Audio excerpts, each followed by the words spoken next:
कहानी संसार में आज सुनिए बेहद प्रसिद्ध कहानी दो विद्वानों की कहानी। आइए शुरू करते हैं। एक समय की बात है, एक गांव में एक गुरु रहते थे जिन्हें खबर हो गई कि एक अन्य नगर में एक और विद्वान आए हुए हैं। वे अद्भुत ज्ञान के मालिक थे और आगे बढ़ने के लिए सबकी सहायता कर सकते थे। ये खबर सभी को बहुत पसंद आए और सभी लोग उस नगर में उनसे मिलने के लिए जूझने लगे। इन दो विद्वानों की राजा को पता चलते ही वहां का राजा उनसे बात करने के लिए अपने दरबार में बुला ले आए। राजा ने दोनों विद्वानों से अपने राज्य में ज्ञान का प्रचार करने का आग्रह किया।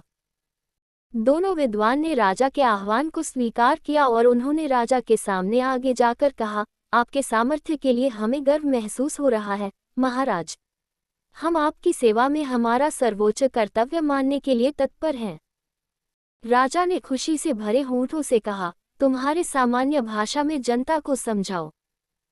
पहले विद्वान मुस्कुराते हुए बोले, अच्छा महाराज, हम आपके राज्य के राजा और प्रजा के बीच बातचीत को सुगम बना सकते हैं। राजा ने आश्चर्यचकित होते हुए कहा, मुझे बिल्कुल आश्चर्य हो रहा है कि तुम कैसे कर सकते हो। ये तो मेरे लिए।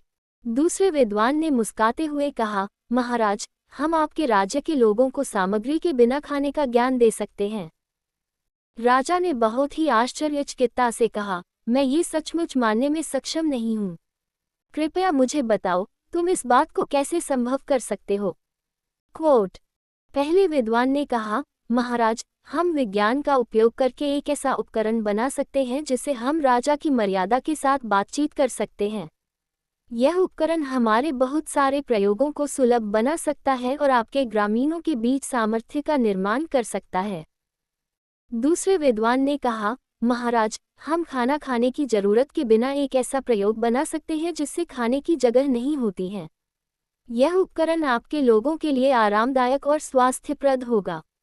ये सब सुनकर राजा बहुत प्रभावित हो गए और उन्होंने दोनों विद्वानों का स्वागत किया और अपने राज्य में इन उपकरणों का प्रचार कार्य करने के लिए उन्हें सौभाग्य दिया।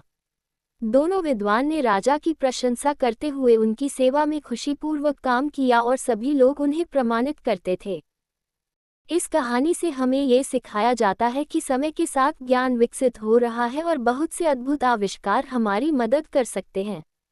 दो विद्वानों की उदारता, समर्पण और सेवाभाव की मिसाल हमें ये बताती है कि हमें हमारे ज्ञान और कौशल को समाज की सेवा में लगाना चाहिए। ये कहानी आपको कैसी लगी, हमें कमेंट बॉक्स में जरूर बताइएगा। कहानी सुनने के लिए धन्यवाद।